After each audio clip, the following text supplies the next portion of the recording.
Salve, salve, salve, salve, rapaziada! Tudo certo com vocês? Como vocês estão? Meu povo, são 3h35 da tarde enquanto eu gravo esse vídeo. Eu tentei até dar um limite maior, mas se nada muito fora da curva aconteceu, o Atlético não deve apresentar ninguém nessa janela que foi aberta principalmente para os clubes da Copa do Mundo de clubes, mas que serviu para muita gente na Série B encontrar contratações que podem ou não se tornar reforços. E o Atlético foi um dos clubes que não se movimentou nessa janela. E assim, eu tô incomodado com isso, tá? Eu não sei, pô, se tem alguém que acha que esse cenário ele é normal, mas eu tô muito incomodado com isso. Mas esse vídeo aqui não é pra gente reclamar ou a gente vociferar nenhum tipo de insatisfação. Esse vídeo aqui é pra gente entender por que isso aconteceu. Esse vídeo aqui é pra gente entender a estratégia de mercado que foi feita pelo Atlético e entender o porquê deu errado.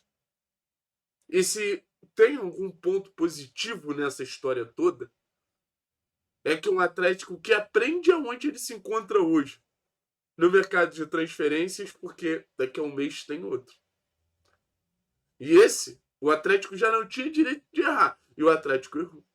Esse, o Atlético não tinha direito de não se posicionar da maneira que, porra, a gente sabia que o clube precisava se posicionar. Então, o que a gente tem hoje, o que a gente pode oferecer hoje, é, pensando numa melhora do time, é uma expectativa que o trabalho do Odair desenvolva e que a gente começa a dar respostas a partir do momento do entendimento que o time é mais organizado, que o time é mais competitivo, que os jogadores estão sendo mais potencializados. Hoje, as soluções que o Atlético pode encontrar, elas acabam se limitando muito porque a gente fala de soluções internas. A gente fala de soluções que hoje estão dentro do clube. A gente não fala de soluções que hoje, porra, a gente vê um leque aberto.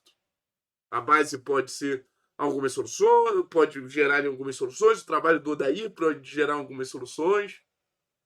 Se você for parar para pensar, até o próprio elenco crescendo e algumas peças voltando de lesão, acho que pode gerar algumas soluções. Mas é aquilo. Quem pode salvar o momento do Atlético está no Atlético hoje. Isso é fato. Seguinte, rapaziada. Isso aqui não é uma tentativa de defender a diretoria, tá? Isso aqui não é uma tentativa da gente chegar aqui e falar que a diretoria fez isso ou que a diretoria fez aquilo. A diretoria do Clube Atlético Paranaense, ela opta por um caminho nesse mercado que é: vou trazer jogadores, entre aspas, que cheguem para jogar. Vou trazer jogadores nesse momento que sejam maduros, que tenham uma história e que não vivem no seu auge, para que eu possa inserir eles num contexto de um nível de competitividade menor do que eles se encontram hoje, ou seja, tirar esses jogadores da Série A e jogar para a Série B e acreditar que esses jogadores eles possam dar uma resposta acima da média. A gente buscou jogadores do Cruzeiro, a gente buscou jogadores de São Paulo, a gente buscou jogadores no Vasco, no Vitória, no Botafogo, bateu na porta de clubes que às vezes têm muitos jogadores e não utilizam todos, e tentou mostrar para esses jogadores que vir para o Atlético pode ser uma boa alternativa para eles entrarem em evidência.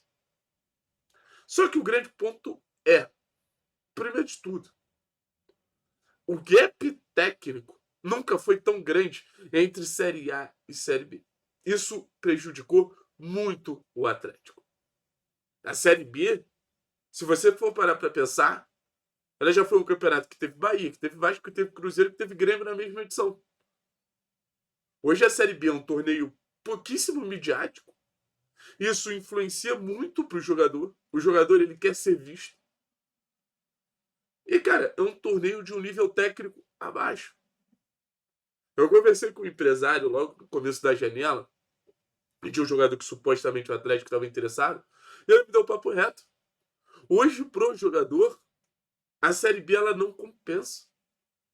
Se for para sair da Série A, um jogador que tem um mínimo de nível encontra uma barca fora do Brasil.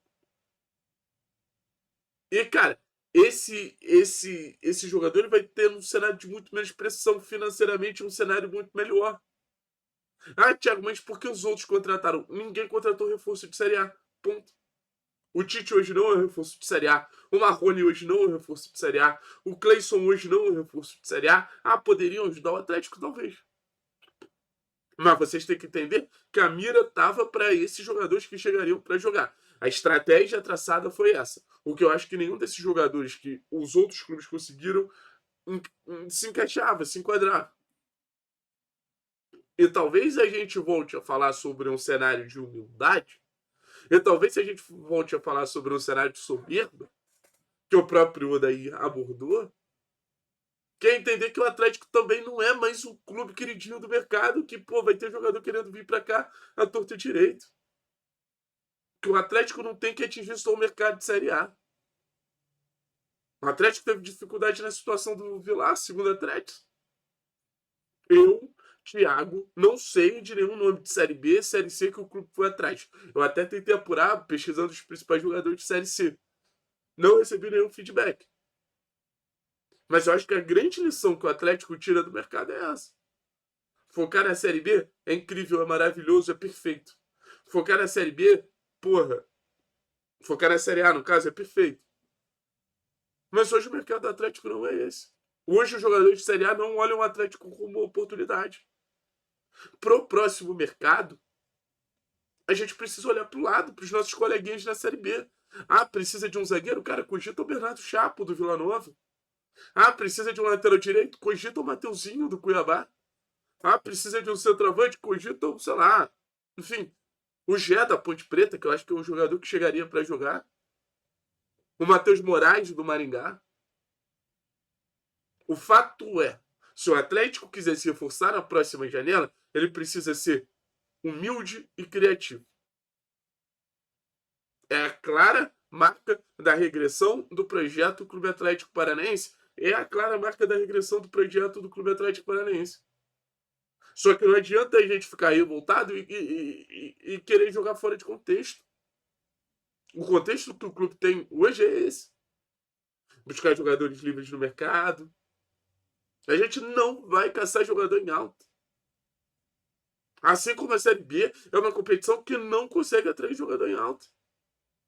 Ah, é só pagar que o jogador vem. Não é isso, gente. Não é isso. Se fosse isso, já teria jogador na porta do clube. E assim, esse vídeo ele serve até caso o Atlético anuncie alguém, tá? Se o Atlético anunciar alguém hoje, a janela não vai passar a ser uma janela bem sucedida. Se o Atlético anunciar alguém hoje, a janela do clube não vai passar a ser uma janela acima da média. Não vai. A janela vai continuar sendo um fracasso. A janela do Atlético do meio do ano, ela pode ser bem sucedida se, primeiro de tudo, o Atlético encontrar um grupo que está disposto a vir para o clube. Ficar sondando e buscando jogadores que são tecnicamente superiores até, que chegariam para jogar, mas que não vão aceitar vestir a camisa do Atlético, não adianta de nada. O Atlético hoje, ele não pode mergulhar numa ilusão de um protagonismo que o clube viveu há algum tempo. E eu acho que o Atlético, nessa janela, ele viveu uma ilusão que conseguiria atingir o mercado, que, porra, foi o mercado do Atlético em algum momento, mas não é mais. Não é mais. Volto a dizer, estrutura o Mirassol tem. Capacidade de trabalhar, porra, qualquer clube hoje oferece. O Atlético errou. A estratégia de mercado do Atlético foi muito equivocada. O Atlético, pô, escolhe uma estratégia fracassada. A realidade é essa.